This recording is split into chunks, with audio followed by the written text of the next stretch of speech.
the face of it, a 3-0 win for Stratford here today. Looks like a comfortable win for the league leaders, but the game tells a different story, with Wimborne going down to 2 defensive mistakes, a good strike after dominating much of the second period. With Jason Harville suspended as a result of the red card he picked up at Bishop's Cleeve a couple of weeks ago, young Ben Field, on his 18th birthday, stepped in for his senior debut, and Ben let nobody down. Adam Costello had picked up a knock on Thursday in training, and he started on the bench, with Tom Biles coming in the back four to partner Ian Oliver. First goal came early on 7 minutes, and it was an excellent strike by the home number 10, Chris Sterling. He was given a bit of space on the 18-yard line, and his right foot cross shot beat Ben Field and went into the far corner, 1-0 to Stratford. Good play by Tom Biles on 17 minutes, fed Mark Gamble in for a chance, and his shot went wide. And in 34 minutes, the home side doubled the lead after Ian Oliver was caught in possession, and Joe Halsall had a good finish from 20 yards, curling into the net. Wimborne had a chance to cut the deficit on 37 minutes when James Stokoe was fouled, and from the resulting free kick by Jamie Davidson, the keeper spilled it. John Blake was first there, but his attempt cleared the bar for a goal kick. So 2-0 at half time, and a first half of chances, missed chances and chances that were taken.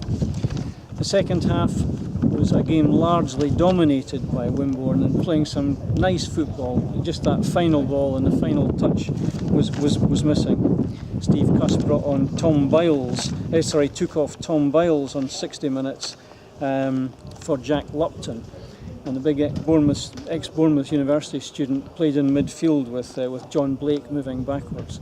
Wimborne continued to dominate, but fell for the sucker punch on 90 minutes when another defensive mistake, a header backwards, found Tyrone Fagan inside the 6-yard box with only Ben Field to beat, and he made it 3-0. A disappointing result, but when we look at the way that Wimborne played, I'm sure manager Steve Cuss will take heart from this performance. There was everything there except what's so important, and this the final touch. Anyway, onwards and upwards, and on Tuesday we're at home to Bridgewater, then next Saturday we're at home to Clevedon, so I hope to see you at one of those games. Hi, and I'm with Steve Cuss now. Steve, in my summary there I said on paper it looks like a comfortable win for the league leaders, but it wasn't really like that at all, was it? No, probably flattered them hugely, 3-0 scoreline. Disappointed with the goals we give away today, but I thought our performance was very good. I thought the style that we tried to pass the ball around and get in behind them, and I thought we dominated possession. I thought we were a little bit careless in that final third from the final pass, but I was pleased with the performance, and strange as that may sound, we lose 3-0, but the performance was good, and on another day we could have won the game, but we didn't quite defend well enough in the first 30 minutes.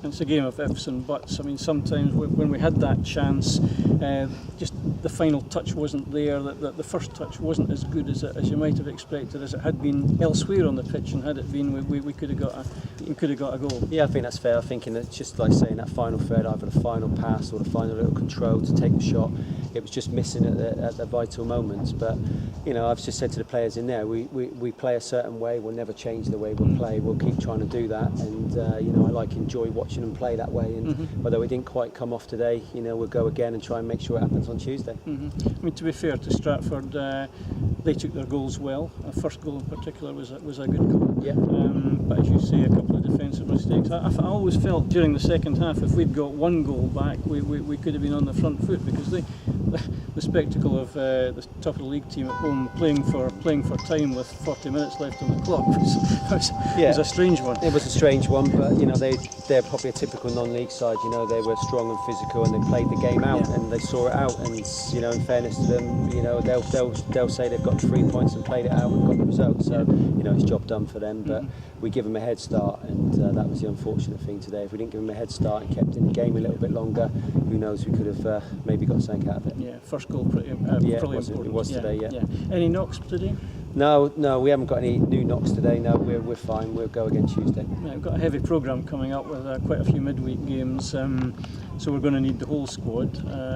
What's the news on Matt Kemble? Picked up a knock last week. Yeah, Matt was kicked on the foot last week, still swollen, so we've got to just see that. I think it'll be touch and go for Tuesday, so maybe more looking next Saturday, hopefully, for Matt. Adam pulled his groin at training on Thursday, couldn't play today, so hopefully he might be involved Tuesday if that settles down. And you were telling me earlier some encouraging news of Pat Wilson. He's out of the cast and into a boot, and he's keeping his spirits up. Yeah, as the weeks go on, Pat is getting closer. Obviously, it was 2 weeks in plaster, which he's done now.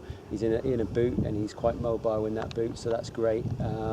He'll take that boot off in another 2 weeks' time, and then he can start his rehab. So, Pat's a very positive person.